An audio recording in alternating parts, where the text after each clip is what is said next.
Sitahan natin ang ating halaman dito. Yung ating ito, yung ating kangkong. Meron akong pinaugat dito na na kangkong yun. Ay, nilikop lamang na yung isang na ibang lahi. Tabunan natin ulit ng lupa. Yan.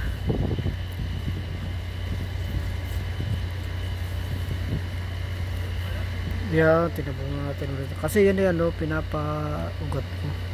Iba kasi yung may ugat na itatanim para sigurado na agad na na buhay. Lalo na ngayon medyo mainit pa ang panahon, kahit na berna pag nakainit matindi pa rin, hindi pa nalamig ang hangin. Ngayon naman panghangin sa gabi na medyo malamig-lamig na. Yan ang ating kangkong dito, kangkong. Tapos yung kangkong natin may halo na talong, may halo rin na ampalaya. Yan ito ang ampalaya. Yan, halo yung ating mga tanim dito. Yan ang ating talong. May tubo rin. Itong tubo naman nakita ko yun sa bayan. Tapos may roon. Meron akong nakita isang muski. Tapos may tubo sa nakakuha ko ng tubo. Yung siguro mga 2 buwan nang bumalik ko walang may nag-alis ng tubo. Buti na lahat nakakuha ko ng tubo bago naalis.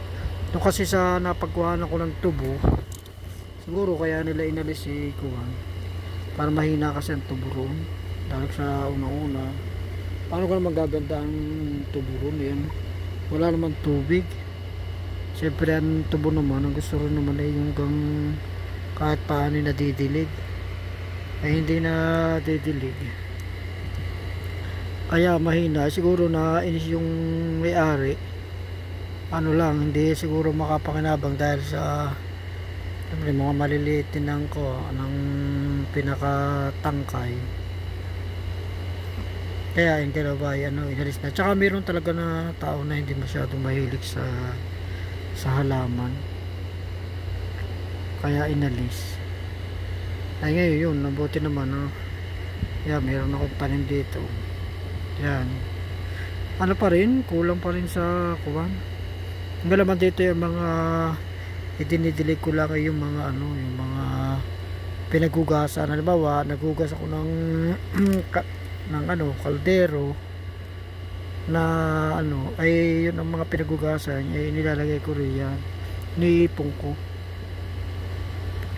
Ay ako naman pagka nagugas ng ganyan ng mga kaldero, hindi ko na sinasabon. Kasi nga kaya hindi ko sinasabon dahil yung pinagugasan ay idinidilig ko doon sa aking halaman. Tapos ang aking kasing mga niluluto yung mga hindi ginigisa, kaya walang mantika. Alimitan lamang ang mga luto ko, tubig lang, tutubigan ko lang yun.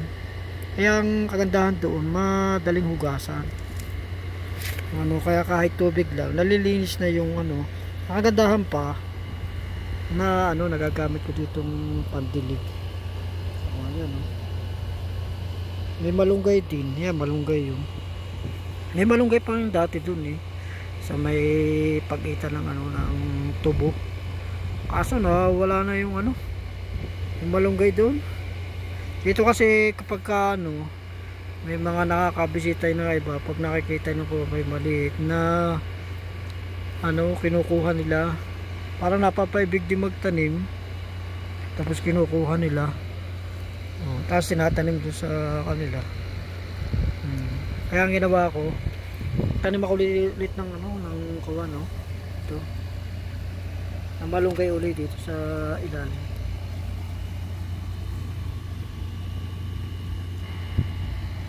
Kaya nagtanim ulit ako diyan ng malunggay. Magaling yung maraming malunggay na diyan.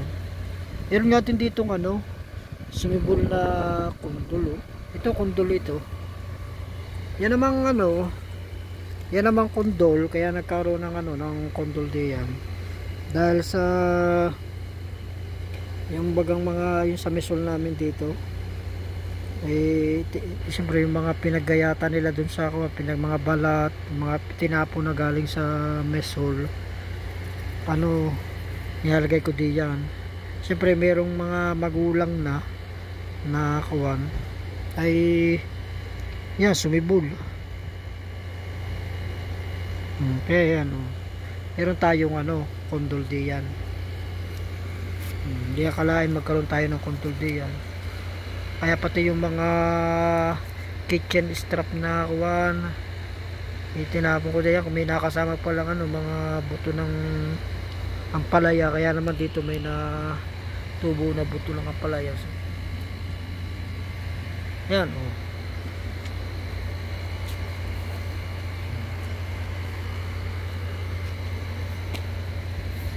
Nangyari lang dito yung kuwan, oh. Kaya yun pahiga-higang ganyan yung ibang kuwan. Alibasa nga sa init ng araw, kita nyo dito, oh. Sa init ng araw kasi ano, yung pusa ay siyempre naghahanap ng lamig. Kaya ang ginagawa niya, diyan siya na ano, natulog. Kaya yung kita mo yung ano, niyak-yak tuloy.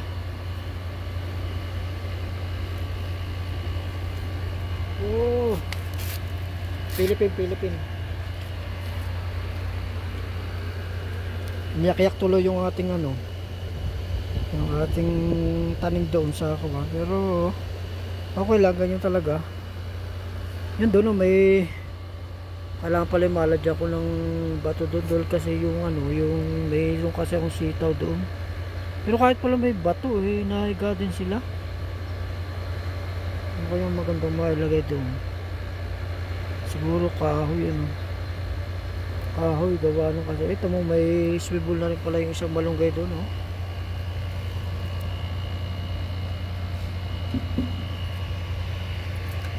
Yan, swivel na.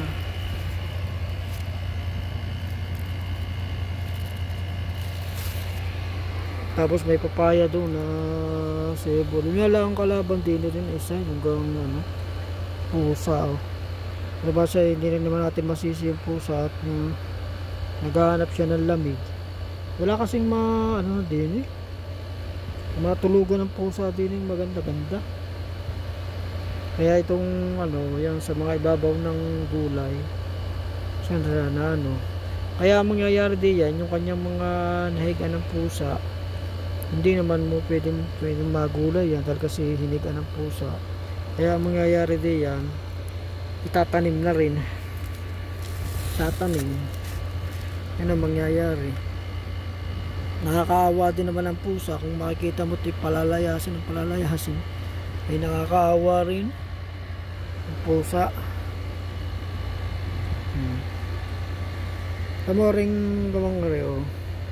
Halo-halo, may kalabasa, may malunggay, may sitaw, may kangkong, may ampalaya sa ilalim, halo-halo, eh. Mabuti na lahat ano, hindi ka na check ko lang po sa ano din, hindi ka. Maganda rin kasi yung ano, yung pisto roon sa awang kasi merong iso ano, sa sulok ng may self-watering di container dito, yun, kaya medyo malamig-lamig doon. Kaya dito sa ganito, ito kasi kahit mapabayaan mo ng mga ilang araw na hindi nadidilig, walang problema, buhay din ang iyong mga tanim. Gawa ng may tubig siya sa ano, sa ilalim. Ang mga ano, ang mga kangkong nga, kita mo ay may buko na ng bulaklak. Ngayon palang panahon ito, yung panahon nila ng ano, ng pagbuko. Kaya yan, may buko na. Buko ng bulaklak. Eh ang mga buto pati na yan, ito maganda rin ano, itanim yan. Mga kuha. Yan yung mga kangkong na yan, ano. Yan sa buto galing. Galing pa yan sa ibang lugar. Yung ako minsan nakabisita doon, yung puro kangkungan. Eh ngayon nakakuha ako ng ano, ng mga buto. Yan, tinalim ko din yan. Kaya naman oh.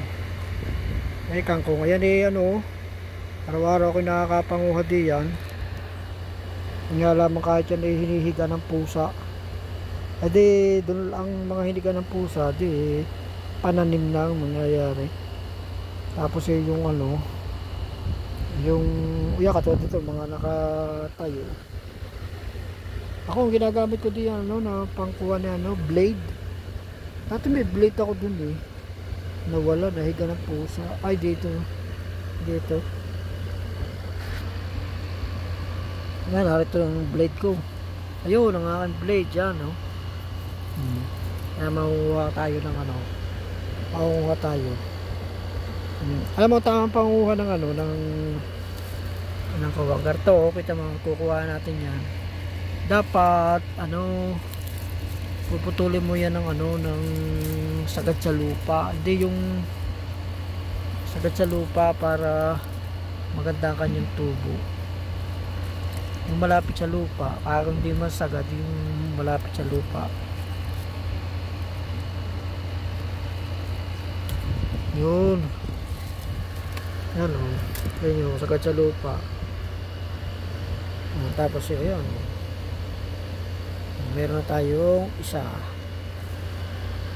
Dito tayo kumuha sa ano, sa mga self-watering natin. Alam niyo yung ano, yung ulasiman na ano rin yan, nagugulay din yan, ulasiman. Akala mo garto, damo-damo lang oh. Damo-damo lang itong mga garto. Nagugulay yan. Ulasiman. Ano, manguha din tayo ng ano, ng ulasiman. Ang kinukuha naman garto, yung mga mura lang. Ito garto mga mura oh.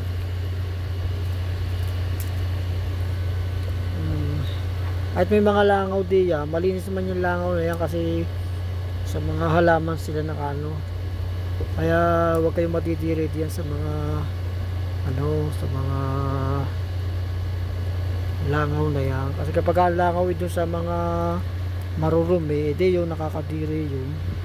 Pero pagka alam naman natin yung langaw ay wala silang inahanong kundi yung ano, malinis yan. Langaw. Nakita nyo, meron na tayong ano, meron na tayong parsley, ulasiman. Masustansya yung ano, yung parsley. Nasama natin dito sa ating ano. Yan. Meron na tayong parsley. Siguro ano, tama na yun. Bukas ulit. Siyempre konti lang yung tago natin ulit yung ating ano, yung ating blade dito. Yan o, nakatago. Tapos yun, yan o, di may, oy, yan o, nakatambil na, nakataklob yan o, taklob para may gamit tayo. Tapos pwede ulit tayong kumuha ng ano dito, yung ng ano, ng saluyo to. Ito may saluyo tayo dito. Ito garto. Yan o. Pagka kukuha kayo ng saluyo yung garto, magtitira kayo ng ganyan yung tinin nyo ito. Para meron lagi siyang susuluyan. Kita mo may suloy na kaunti. Oh, yun. Magtitira kayo ng ganon. Para lagi kayong ano, may saluyot. Yan, ganyan. Kita mo yung dati kong pintulan yun, no? Kita mo.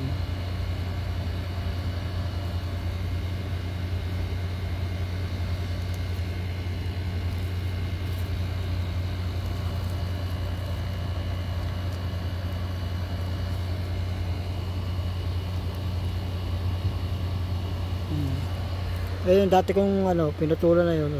No, may suloy na. Kasi ganyan pala yung ano, yung technique. Kasi minsan kasi tayo kapag tayo makukuha tayo ng ano, ng talbos ng kangko, yung mga dulo-dulo lang na garto ang ginagawa natin, tingnan ninyo. Yung mga dulo-dulo lang na garto, kinukuha natin yung dulo. Hindi pala dapat yan yung kapag yung mga magtatalbos ng ano ng kangkong, ang kuha mo isasagad mo dito sa lupa. Sa lupa ang sagad, oh. At tingnan mo ito ha, yan dito ang ano dito, yan dito ang ano putol, hindi yung dito mo puputulin. Ang nangyayari sa kangkong, madali siyang tumanda. Kaya kita ninyo ang ito, ilang ko lang kapaputol ito. Tingnan mo mga suloy, pagkagaganda, batang bata ang suloy, ayo. Kasi ang putol na yan sagad sa lupa. Ganyan ang tamang pagputol ng ano ng kangkong. At tulad ng ano kamuti, sige minsan magano tayo ng talbusan, kalimitan yung mga dulo-dulo lang. Kailangan pala pagka mananalbos, yung kung bawa yung tangkay lapat sa lupa hanggang doon ng putol, para kapag pinutol natin, kapag sumibol siya mula, malapit siya sa lupa, tapos siyempre magkakaugat yun, at ang magiging suloy niya napakalusog, batang bata. Kaya pala noon nang nagtataka ako nung pagka nananalbos ng kamuti dati, kahit yung mga kangkong, sabi ang bagal-bagal ano sumuloy uli. Ayun pala, mali pala ang diskarte. Dahil kasi sa dulo, pagka sa dulo lang natin tinatalbos, tumatanda agad sila. Yan yung pala nangyayari. Kaya kailangan laging sagad. Kasi tingnan mo ito ha, halimbawa dito mo siya pinutol, siyempre may ano na siya dito, may bulaklak na siya rito. Ang mangyayari kapag ano, magtutuloy-tuloy yung kanyang ano bulaklak na yan. Kapag natuloy ng bulaklak na yan, magkakaroon siya ng ano ng buto. Tapos pagka siya nagkaroon ng buto, titigil na siya ano, hindi na siya masyado magpapalago, dahil ang iniisip niya ay di bale meron na naman akong kapalit. Pero kung halimbawa laging sagad sa lupa, makukuha, hindi siya masyado magkakaroon ng ano ng bulaklak. Tapos ang magiging tendency niya, magpalago siya na magpalago. Tapos para magkaroon siya ng tangkay na magulang at magkaroon siya ng bulaklak na matutuyo, magiging bunga hanggang sa magkaroon siya ng buto, para tapos na yung kanya kontrata. Ganyan pala mga yan, kontrata din. Kapag siya nakapagpabuto na siya, pwede na nga naman siyang pa-relax na lang sa buhay. Ay kung tatanggalin mo yung kanyang kanyang bulaklak, pag harvest mo dala ang bulaklak lahat, ay di mangyayari kuwan, magagawa na naman siya ng bulaklak. Kailangan siya magpalago para magkaroon siya ng maraming bulaklak. Ang tendency niya ay lumago. Ganyan pala ang diyan ang tendency ng halaman. Katulad nito, kahit itong kalabasa, halimbawa, hindi kayo tumitalbos yan yan may talbos itong kalabasa. Dapat ang gagawin kapag kukuhain mo yung, kita mo ito hanggang doon malapit sa lupa. Ang putol mo, yung putol ng talbos, hindi dito, dapat doon ang yan dito malapit sa lupa. Ngayon ang mangyayari dito siya susuloy, yan dyan sa susuloy. Pag suloy niya ngayon, malapit siya ngayon sa lupa, malapit siya ugat. Ayaw, tingnan ko may ugat ito, masilip nga. May ugat, may ugat pala malapit siya sa lupa. Kaya nga pag sumuloy siya, malago ang kagat ng kanyang suloy. Yun ang isang diskarte na natutunan ko.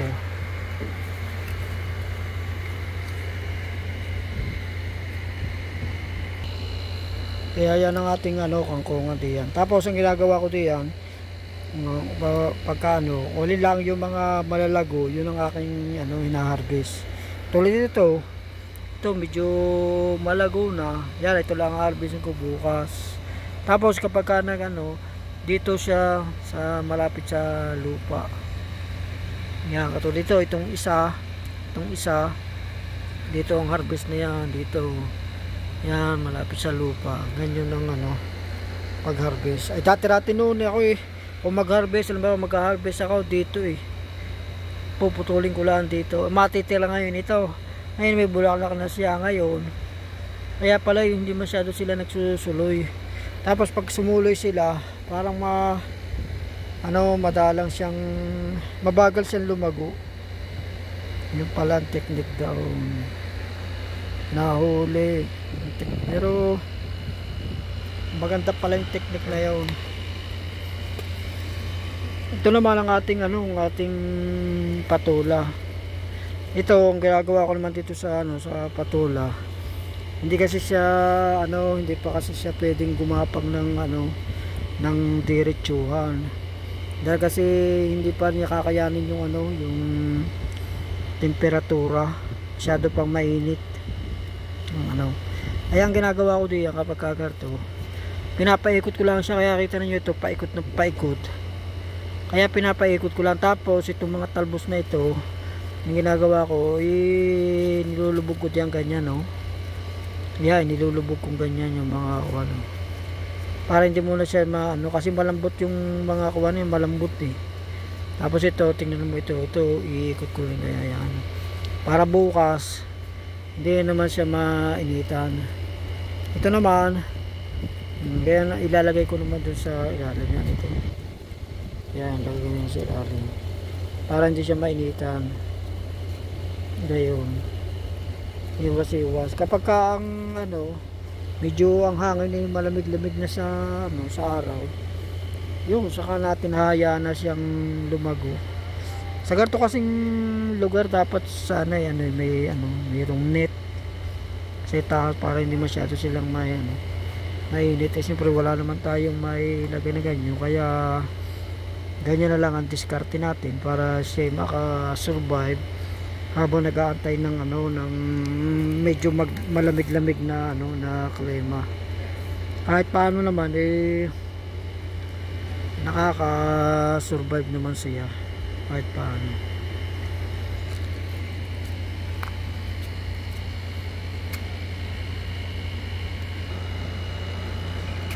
Ito namang lugar na ito, yan may natulo-tulo din ako ang galing kasi sa sa aircon. Kaya ang ginawa ko, tinamnan ko. May tanim na kamote, may tanim na pakwa, may pakwan din, may malunggay din.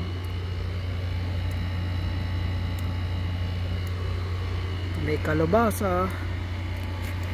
Itong kalabasa yan, medyo mahina pa nga lang ang kalabasa. Dini kasi sobrang init, tapos siyempre kaunti lang naman ang kalabasa kasi kailangan ng medyo maraming tubig siyang nasisipsip. Kalabasa manipis kasi pati yung kanyang dahon. Manipis yung kanyang dahon, kaya pagka siya iniinitan, pag wala siya masyadong masipsip na tubig, talaga siya nalalanta. Kaya kita mo dilawin yung kanyang kanyang dahon Yan, may kamote rin siya. May kamote rin kasama dito. Ay halo-halo yan Ito sitaw ito Sitaw. Ito talagang inaabot ng ng tagaraw, kaya nga lang medyo ito naka-survive. May natulo-tulo kasing tubig. Minsan diyan. Kaya kahit paano nakaka-survive siya. Dati nga maraming diyan Maraming kamote, baging. Tinamnan ko rin yan ng kangkong dati. Talagang ang mga kangkong hindi rin sila nakasurvive sa sobrang init niya. Hindi rin nakasurvive. Kaya buti naman ito at paano may natira siyang dalawang kamote. Yan, ito yung kaya parami ngayon, dalawang kamote. Kaya sinamantala habang may natulo-tulo, di yan tayo nagtanim. Yan, ayos. paano. Magandaan niya yun, medyo iba-iba na ng kaunti ang ano, ng klima. Kasi sa ano, sa gabi kasi, medyo malamig-lamig na ng kaunti ang hangin. Kaninang umaga nga yan, no? Nagkaroon ng pags. Makapal din ang pags kaninang umaga. Yung malunggay na yun, ito yung nasa sulok, yung nasa tabi ng malunggay. Sa tabi ng Pader Ricoan. Yung may kasama naman siya na ano, yung tawag yun. Ano? Ito, meron pa dito, tingnan mo. Ang hina pala yung ano, yung aking kalabasa rin, palabasa na ano, kukunti tubig na ko ba? Ina-delay ko dahil kaunti, meron mga pinagugasan lamang aking nagagamit diyan. Makakatawa rin yung kuwan, itong malunggay ko, may kasama na siyang sitaw doon, yun.